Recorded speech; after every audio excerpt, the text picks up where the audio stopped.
all about strategic planning. I first encountered this whole strategic planning thing a couple years ago. I was looking through the OA one, I thought it was very neat, and I went on to look up other corporations who have strategic plan and research their benefits and how you come up with these documents.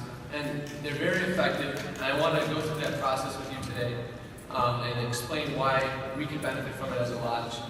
Some of my experience, most recently, I led the Lakota Lodge through a 6-month strategic planning process, which produced our 2014 and 2018 strategic plan. So using that recent experience and some of the stories, I hope to guide you through the process, step by step, in creating your own strategic plan, and hopefully answering any questions you might have as to how it can benefit your lodge. So, given the context of this presentation, you could probably infer that all of these major organizations all have strategic plans. And just a special thing I want to point out, the Order of the Arrow, in their recent strategic plan, challenged lodges to produce their own. There's a really big emphasis in scouting right now for strategic planning, long-term vision, because it works. And you see a lot of big-name universities and corporations up there that are successful and effectively achieve their goals because they utilize this comprehensive planning process. So the purpose of strategic planning. Strategic planning outlines long-term processes and visions whose success depends on the commitment of the entire organization. This comprehensive planning process focuses the energy, resources, and time of everyone in an organization in the same direction toward common goals. This develops a great sense of continuity and commitment necessary to reach long-term priorities dependent on effective operations. The strategic planning process articulates a vision. This vision is integral to the whole process. It articulates a vision which causes an organization to strengthen its operations in order to reach its priorities. The organization is able to accomplish this vision, their goals, by continually assessing its internal and external situation. What's going on inside and what's going on outside that's affecting the organization.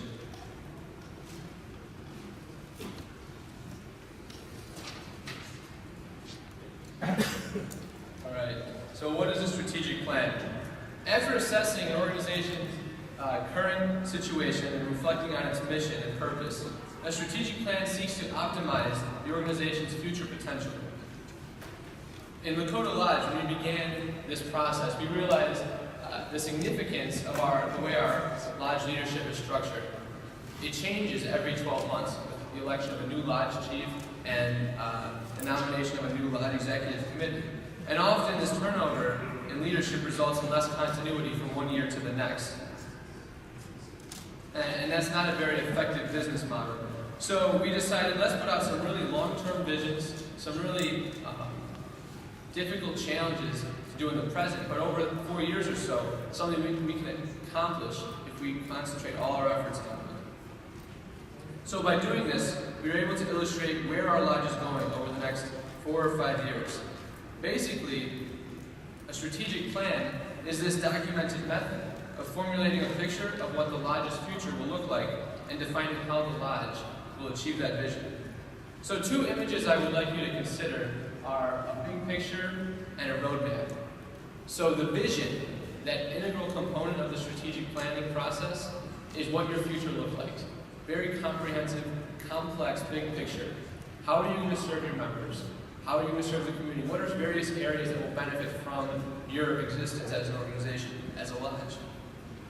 And the strategic plan, listing simple processes, not dwelling on day-to-day operations, but just simple processes that can take place over the long term, provides the roadmap to get from where we are to where we want to be.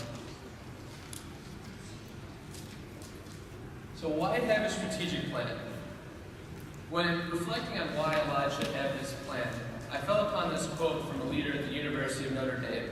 It says, the very essence of leadership is that you have to have a vision. You can't blow an uncertain trumpet. The strategic plan establishes a consistent vision, a certain trumpet. And rather than changing everything up every 12 months, this strategic planning process develops a comprehensive process right now. so that over the next couple years, we can accomplish something great. Because we're all concentrating all of our efforts, everyone connected to our lodge is concentrating all their energies and enthusiasm toward the same purpose.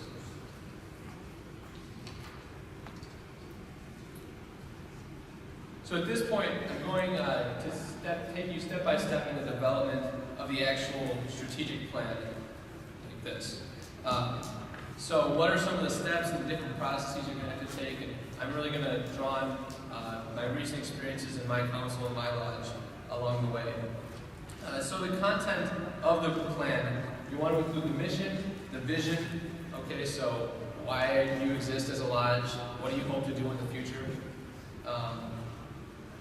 And then executive statement. This is just a fancy way of saying what's your identity? What makes you unique? And what is sustainable about that uniqueness? Next, you have your plan. So this is a breakdown of the processes to get from where you are to where you want to be. And then an evaluation.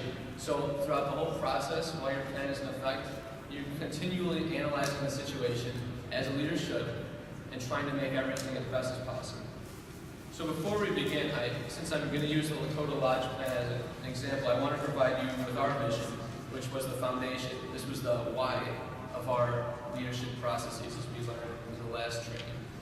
So our vision for the next 5 years is to energize an innovative scouting experience, serve the local community, and prepare our members to be transformational leaders bound together in service. So that was our vision. That's why our lodge leaders came together. That's why we were so passionate about creating this plan, because we want to provide a process that over the next 5 years, our lodge leaders can really have a comprehensive and dynamic program for our members.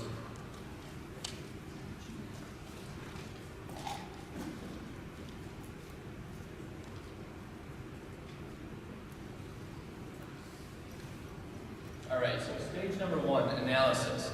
The strategic planning process begins with 3 fundamental questions. Where are we now? Where are we going? And how will we get there?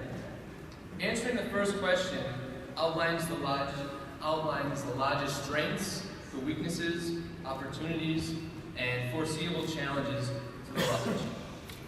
Where are we going reflects upon the lodge's unique mission and purpose to develop a vision for the future. And finally, how will we get there seeks to achieve this vision by building upon internal strengths and addressing weaknesses, thereby reinforcing an effective lodge operations. At the same time, the third question seeks to capitalize on external opportunities and recognize external threats. So for Lakota Lodge, when we began our process, one thing we noticed is we really have a lot of emphasis on leadership training. That's something that we pride ourselves in. And we noticed an opportunity that the SPLs and the Scoutmasters of our units could benefit from some of our resources. So we matched those two, our strengths and the opportunity, and drawing upon our troop rep program, came up with a plan and a process to better serve the units. On the other hand, we noticed that we have difficulty with brotherhood conversion. So we reflected on the situation, our programs, the council, our communication efforts, and we were trying to find out what infringes upon the success of our brotherhood conversion process. So that's something that you want to go into when you begin this strategic planning process, thinking about your future. Make sure you really analyze the situation in depth. All right, so moving on to formulating the actual plan, the document. So formulating the plan, it's absolutely necessary to continually bridge the mission and the vision to the plan, the process, to get what you want. Okay, note, everything begins with a simple vision that provides meaning to the actual plans and process. You can't forget about that vision.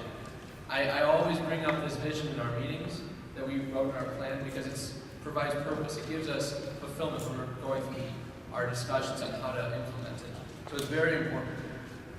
Now you see sort of a hierarchy, and some of these are some technical terminology from businesses and also the BSA. And it's a little confusing, so I hope to clear that up a little bit.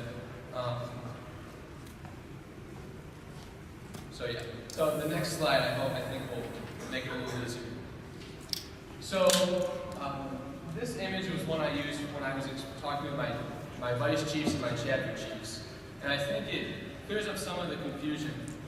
And the way I described the strategic planning breakdown was think of a tree.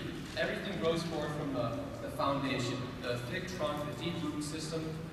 That's where everything comes, that's all the sustenance is provided. And similarly, everything in an organization stems from the vision, the mission, and the purpose of the lodge. So by core values, that's what I mean. And in our lodge, we realized the DSA and the OA were our big core values. So from the core values section of our strategic plan, we included the mission and purpose of the OA, as well as our own mission statement as a lodge. Moving up, the big trunk starts to branch out into thick limbs. And these thick limbs are not much different from the original trunk, but it's starting to branch out and become a little more specific. These represent the strategic pillars, the big major areas that your plan hopes to achieve over the coming years. So, for example, some of our strategic pillars, and they all find their roots, their source in our core values, our vision.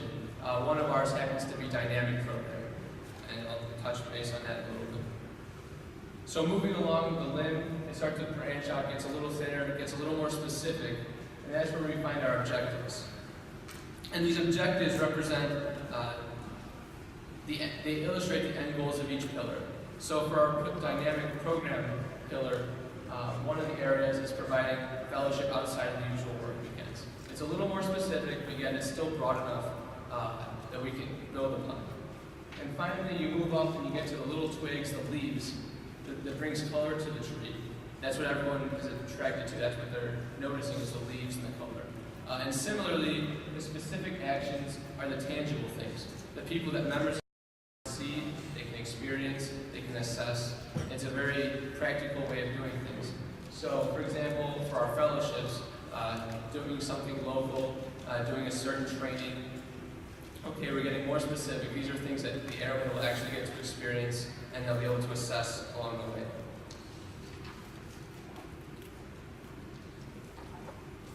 So throughout the process, I just encourage you to educate. So educate your LEC, make sure everyone's on the same page, collaborate, get as many ideas as possible so you can innovate a creative process and get as many people involved. Validate it by talking to people that are of importance. So I talk to my council president, my council executive, to see what works, what's reasonable, and then again, continue to communicate and promote. So during the actual execution, there's some challenges. Again, our plan is only 25 days old, but these are challenges that as leaders we always communicating it, making sure we have a timeline, how will we achieve these goals, making sure the people that are responsible for their execution know what to do, and monitoring and tracking the progress. This whole process takes a lot of analysis and communication. And finally, the evaluation. A strong vision or goal needs to be able to be tested. Okay, so some indicators of success. How would you test for brotherhood conversion? How would you test for a more effective fellowship experience? So these are questions you should ask throughout the process and hopefully get a better takeaway to improve your program as a lodge. With that, I am done. If you have any questions, feel free to talk with me. My contact information should be on the screen. But feel free to stop by. I have some copies of my material from the lodge if you'd like to see it, and I'd love to answer any of your questions. Thank you.